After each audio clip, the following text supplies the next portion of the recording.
Good afternoon, ladies and gentlemen. It's a great pleasure to welcome to the Delphi Economic Forum Martin Wolf, who I'm sure doesn't need much of an introduction from me.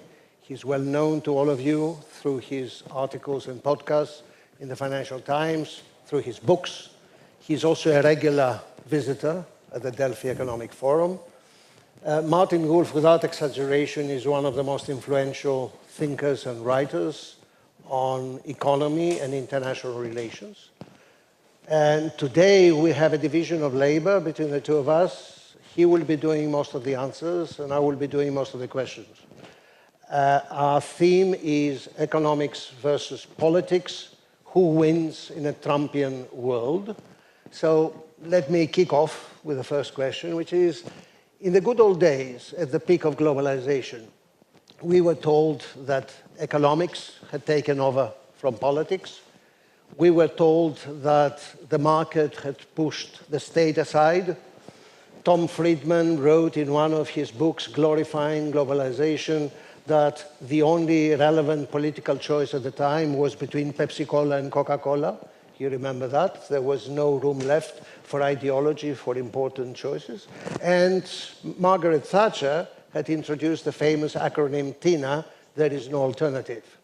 No alternative in democracy is a difficult thing to contemplate.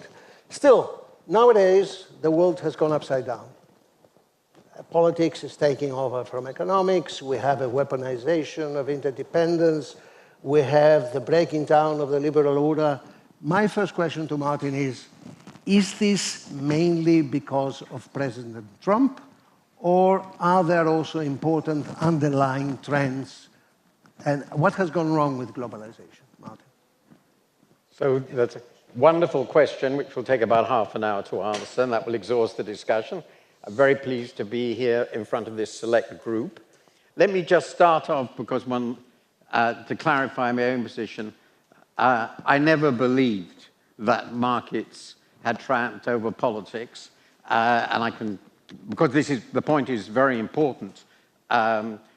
In my book on globalization, which was published 22 years ago, I think, maybe 23, I made the point, which is relevant to this discussion, that if you measure globalization, and it's one of 7 aspects, but trade is what we think about first, as trade in goods in particular, relative to world GDP, the amount of trade we're doing, and you start in the 19th century, 2 things are pretty obvious. One is that there's an underlying technological arrow, and that is very simple, which is that over that period, there have been massive revolutions, continuing revolutions, in transport and communications. And those are the 2 underlying technologies which determine how much trade, broadly defined, you can do. And moving from the sailing ship to the steamship, and on to the modern container, getting aircraft, all the rest of it, getting the transatlantic cable up to the contemporary internet, completely transformed the opportunities for international exchange. It made, in fact, the world economy, from a cost point of view, rather cheaper than getting goods around England in 1800. And so that is the underlying technological force. And it's actually very interesting in this context, because very many of these technologies, not all, of course, have been developed in America, which is now most signally reluctant about globalization. But I often think, well, if you invent all these things, what do you expect? People will move, goods will move, ideas will move, that's globalization. But then if you look at today, so just given where we are now, the ratio of global trade to GDP is still pretty close in goods to an all-time peak. It hasn't fallen to any considerable measure, in fact, really not at all since 2007. The only thing that has happened is that it stopped rising. And the second point is it's incomparably higher than it ever was before. and probably about 2.5 times higher than it was in 1914, the end of the last period of globalization. That's the first big story about globalization. The second one, of course, is if politics goes against it, it stops. And we know that politics can dominate, and that's what happened pretty clearly between roughly 1914 and 1945, when the ratio fell by about 60%. So it went down to where it had been in the mid-19th century. And then it started up, and we've had this colossal explosion over the last 70, 80 years, and particularly in the 30 years before 2007. So what that tells you is there's an arrow of technology, and there's an arrow of politics. And that's gone up in the late 19th century imperial and early 20th century period, then down during the war and interwar disaster, and then up. So politics has always mattered. And this is the second theme of my book, politics and political power have been vested in states, and there is very many more than one state in our world. There's always the possibility that we'll do something else, namely have conflicts among states, which will break globalization. So there's nothing conceptually unlikely about this, and indeed a theme of my book was it could perfectly well happen. But I argued it would be fairly stupid. Now that then gets to the question, well, why has it happened and why is it happening, or why is it happening this way? And I'll just at this stage make 2 points about that. First, what is interesting about it is there was a China shock. It's clear. The entry of China into the world economy was a once-in-a-millennium event. I mean, clearly, there's no doubt about it. And China has compressed the development stages of history, which the rest of the world took variously many centuries into a few decades. And China is China, so that had a huge impact. But what's interesting, and this is the second big point, the impact was felt by all the developed countries. But there's actually only one country where the dominant concern about the modern market economy, about which there are many concerns, which we can discuss later, the dominant concern has become trade in goods and particularly deindustrialization. Not because it wasn't happening elsewhere, because it was. It happened in France, in the UK, it's now even happening in Germany, though from much higher levels. So what's special about the US? I would argue that there are two things that are special about the US. Three. One, it is a giant superpower with colossal resources, and so to the Americans, the idea of self-sufficiency seems reasonably logical, and they're right. The US has more capacity to be self-sufficient than any other economy in the world, including China, which lacks some of the resources given its population. The second is the US has a protectionist history, which from the American point of view, though it's very controversial among American scholars, many Americans think was a success. And Donald Trump thinks protectionism was spectacularly successful. And he has a story about late 19th century America, of which that's a central part. By the way, I pointed this out in the column, what he misses in that discussion is that the protectionist period went along with a colossal inflow of labor from abroad, and it was that combination that allowed the US economy to explode. And of course, he's kicking everybody out. The third point is, I think, in a country absolutely committed not to having a welfare state, not to doing anything for people who lose their jobs, well, protection is really all you've got left. And it's quite convenient. It won't do much for anybody. I think the evidence is pretty clear, and it won't do much for everybody. But it looks as though you're doing two things. The problems we all have are because of foreigners. That's why you're against immigration while you're against imports. And if we hit the foreigners hard enough, we will solve the problem. For the rest of us, either we can't do it because we're too weak, or because it looks stupid, or because we have other means of dealing with it. So I do think the protectionism of today, as opposed to broader anti-market sentiment, environmental and other reasons, is a uniquely American phenomenon rooted in America. Even the Chinese aren't following that. Okay, so 2 points I keep from what you've just said. The first is that globalization looks like the child, the product of the marriage between politics and technology. The second is American exceptionalism in different forms with historical roots. Now, one of the things you talked about the United States is that the Americans don't have a welfare state, so the only way... By our standards. By our standards. They have, by their standards, of course, FDR didn't do nothing. Just didn't do what we did. Okay. Rightly or wrongly, there's a big debate about it. So they have a weak welfare state, so the only effective instrument they may have to protect losers is protectionism, all right? It's the only one that's politically effective. Okay. Now, the question I have is, to make it a bit more general, is welfare state, and if I put it differently, national social contracts compatible with free capital movements and free trade? I think that's a very fundamental question. I believe that it is perfectly compatible with free trade. And I mean, I know this is to some degree special pleading, but you only really need to look at the extraordinary prosperity of the smaller economies of Europe. The northern university economies, the Nordics, the Netherlands, Switzerland, which are fantastically open to trade, and trade is a colossal proportion of their GDP.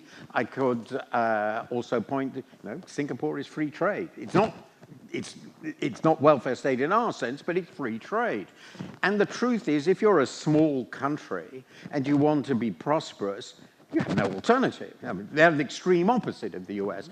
Any Dane who said we can be rich by trying to cut out all the imports would obviously be a lunatic. All our countries, including Greece, my own and so forth, there are so many things we consume that we want to consume, like these, which we couldn't possibly make. I mean, we just couldn't begin to make. And so trade is ineluctable. So we can combine that with a welfare state. It's more interesting about freedom of capital movement. But the interesting thing is, and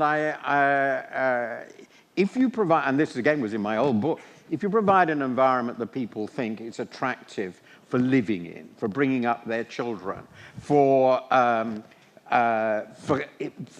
investing in by domestic people and foreigners, actually you can find people save a lot and they invest a lot at home. So it's not the case that these small open economies are losing all their capital. Many of them do run surpluses on the current account, so they are exporting savings, but given that they're so rich, it's fairly natural for them to be exporting savings. So it seems to me the actual experience, I understand the theoretical issues and there's some real questions about this, but the experience is that running a welfare state, having open trade, and running free capital movements works perfectly well if you're sensible. The difficulty, what I think is the reason the Americans have such problems with it is, one, for various reasons we go into, their national savings rate is incredibly low, and that means they import capital, and that means they run huge deficits in trade. They have to, and the deficits in trade are visible and very unpleasant from that, because there are losers from the deficits of trade. So net capital inflows into the US are a poison chalice from a political point of view, and the super rich in America, who are, of course, immensely powerful politically, given the nature of their political system, electorals, money in politics, all the rest of it, and have gained fantastically over the last 30 years, really don't want to be taxed anymore. And the best way to ensure that is to get elected somebody who will focus everything on trade, which is why Donald Trump is their man, although he's a rather difficult man from their point of view.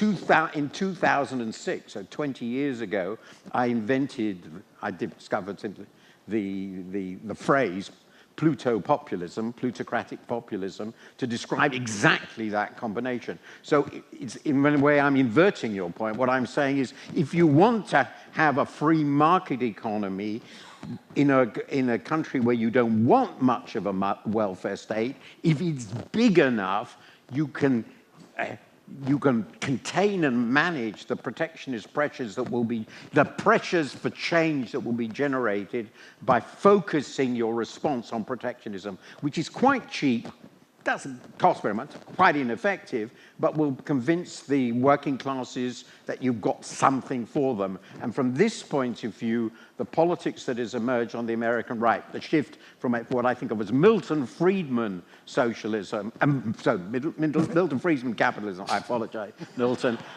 whom I knew, Milton Friedman capitalism to Trumpian version, is a logical consequence of the decision, in my view, I'm being quite Marxist about this, of the elite, that actually protectionism is the least costly way of ensuring that everything they really can care about continues.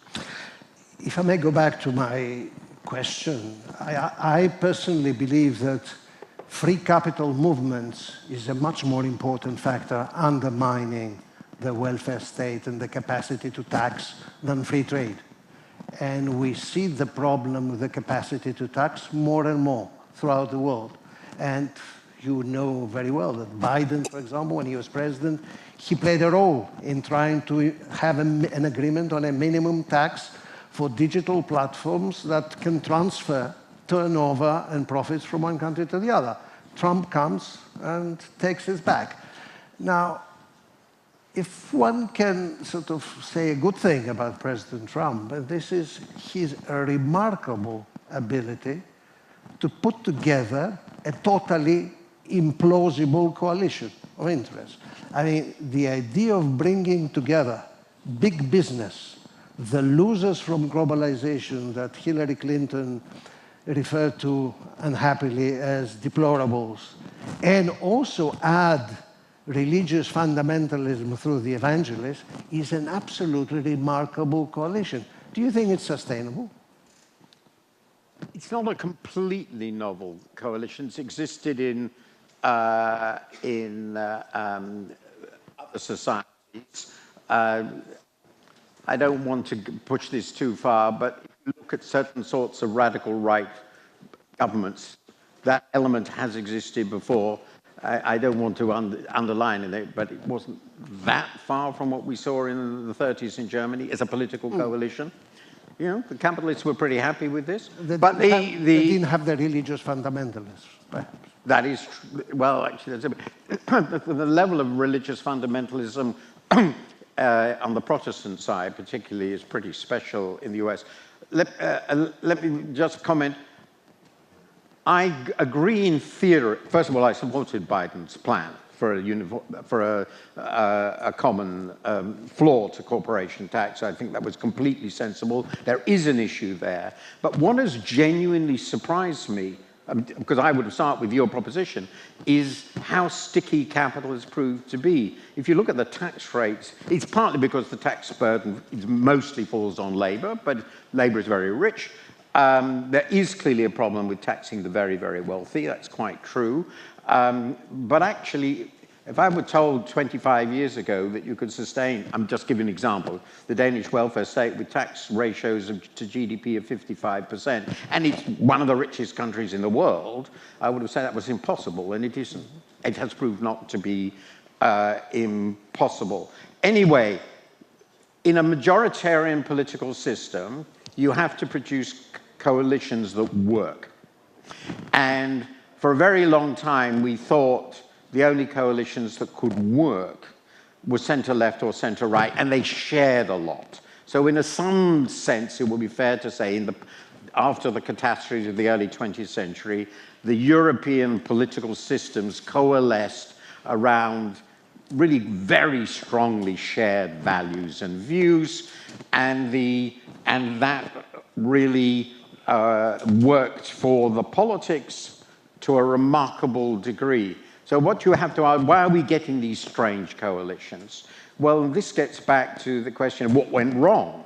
Why don't people really believe in the system? Well, I think I think it's pretty clear to me, or at least that's the argument in my latest book, growth slowed dramatically. And it has. We'll discuss why. I don't think it's because of globalization, except in very limited respects, in some respects. Growth slowed. We aged, so welfare state got more expensive. The labor force shrank relative to the population. That was quite important. And the combination of these two made politics really difficult. And then we had colossal financial crises here too, which undermined confidence in everybody running the system, if you like, the administrators of the old system. So an opportunity opened up for political entrepreneurs, and that's what they should be in democracies, to find new coalitions. And if you're on the right, you're not going to get any more a huge number of people wildly enthusiastic about the free market in this context. So you have to get other people to vote for you. And the obvious one was the genuinely distressed industrial working class, and more broadly, people around them. And that then allowed skillful entrepreneurs, politics, we haven't even discussed it, to mobilize a coalition actually obviously around support, continuing to spend, whether you do it or not, protectionism in the US case, and more widely, fascinatingly and horrifyingly, and to me, xenophobia, which we haven't mentioned. And that is an element that fits quite well into much of the right, because the right is about social conservatism, often nationalism, patriotism, and it's very easy then to not easy, it's natural to form a coalition in which you say, the people it's foreigners who've done this to you, but it's not the trade, the imports, which that's not been a big issue in my country. The UK, it's remarkably little protectionist sentiment. But there's a lot of hostility to foreigners. And that is, I think, the common thread of the new right in the United States and in Europe. And it's extraordinary, not unique, but it's extraordinary how much that has actually become the political mobilizer, with consequences you can see in the US now, but we could well be seeing in Europe in the next, I think, 5 or 10 years. We have a bit more than 4 minutes, so what I would invite you to do is to look into the future.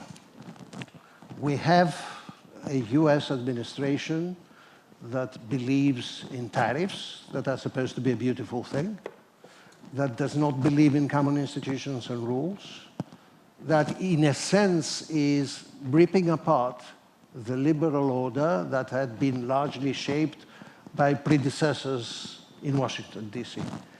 Now, the question is, what can be done by the rest of us? Does Europe, for example, look for partners to create common institutions, common policies, common rules? There are obvious allies like Canada or Japan. How much do we have in common with China, for example? On climate, probably we have quite a bit. You go to Beijing, you know this better than I do, and they tell you that we have so much in common, you Europeans and us Chinese, because we believe in free trade, multilateralism, common institutions, and all the rest, and you pinch yourself. But do we look for coalitions of the willing to strengthen common institutions for those who are prepared to go ahead with us? I mean, I'm talking we Europeans. Yeah, so in the 3 minutes left, I would say that we do the best with the institutions we have created. In most of these areas, institutions have been created, and there are commitments. Not all. It's a big question about capital flows and taxation, big questions there, which I think are very important.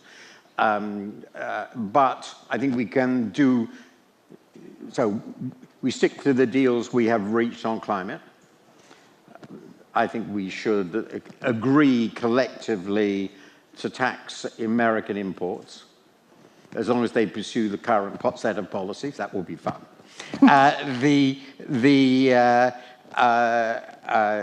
But we will also in trade, and that's basically what happened. My friend Richard Baldwin has pointed out, basically, why is trade continuing to grow, despite all this?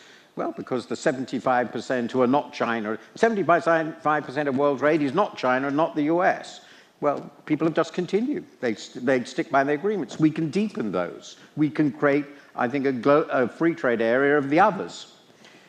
With China, we have some real problems about their macro policies, imbalances, and their subsidization of industry, and we have to work out a way of handling them without ending up in an open-ended trade war.